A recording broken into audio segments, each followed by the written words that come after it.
Hi everyone, welcome back to our channel. This week we are covering cohabitation agreements. What is a cohabitation agreement?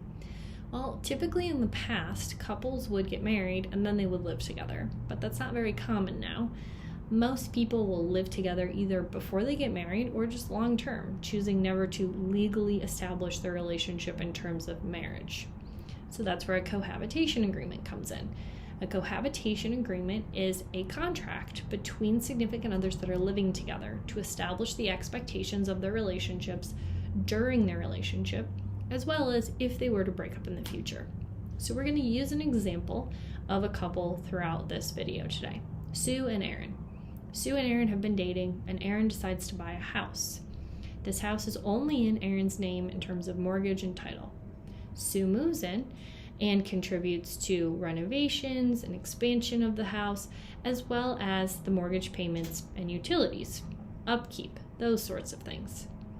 When it comes time for Aaron to buy a new car, he's having problems with getting a good loan.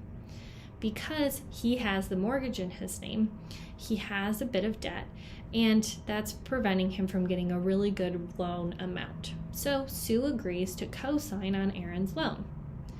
The couple is living together, and ultimately in the future, let's say 2 years, they decide to separate and break up. While they're going to walk away with their own bank accounts, retirement accounts, and some of the items they may have themselves, ultimately this is not a great situation for Sue. Sue has dumped a lot of money into Aaron's house, including mortgage, upkeep, renovations, and even some expansion.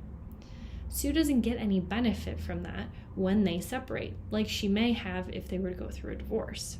If they had been married and divorced, Sue would have the benefit of being in that legally protected relationship and benefit from what she put into the house in most situations. But when just dating, you don't have that same legal protection. Additionally, Sue is still a co-signer in Aaron's car. This means that if Aaron stops paying on that payment, Sue could be liable for it.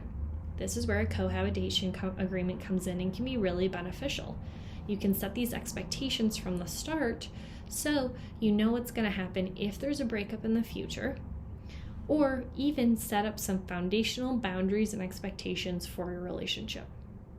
A lot of people say, well, we're planning on getting married in the future. Why do we need a cohabitation agreement? And I understand why this question is important.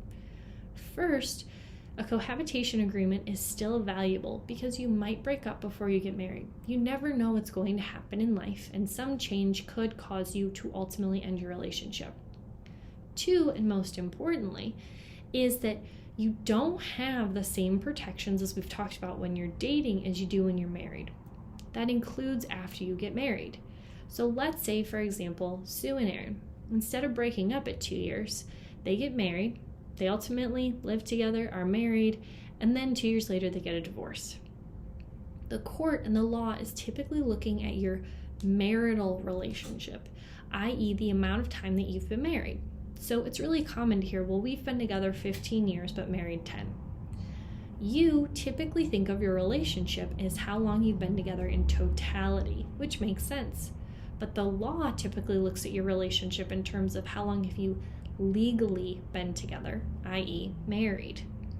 So in that situation, for example, there could be a pretty inherent argument that Sue, even though they're married, doesn't get all the benefit for the time, work, and money that she put into that house to renovate it, to expand it, to upkeep it, to pay for the mortgage before they were married. Although she would likely get a portion of the house for when they were married. Now, it's going to depend on your state law, but in a lot of situations, the court is looking at how long was your marital relationship and what occurred during it. That's the period of time they're looking at for dividing things up like assets and debts, not the time before marriage, which means a lot of people who live together ultimately miss out on separating what they acquired before marriage at a divorce much later on. Now, this is where a cohabitation agreement can be beneficial. Cohabitation agreement and then ultimately a premarital agreement can help establish these things to provide insurance and security for both of you if something were to happen in the future. So for many people, they'll do a cohabitation agreement that they will turn into a premarital agreement or prenuptial agreement, which will establish, again, that foundation of their marriage, but also how things would be separated if they were to divorce in the future. I know that typically, it's a lot. You're moving in together, you're combining your things, you are dealing with each other's personalities and intricacies, and you're also loving spending time together. So a cohabitation agreement probably isn't at the front of your mind, but it can really be helpful in lowering conflict, establishing a healthy foundation for your relationship, and providing insurance and security for the future for both of you mutually. If you're interested in talking to anyone about a cohabitation agreement, you can always check out couplesolutioncenter.com, and please feel free to put your questions in below. Additionally, there's always links below for you to access the website and access any other events that we're hosting. But otherwise, have a wonderful week, and I'll see you next week.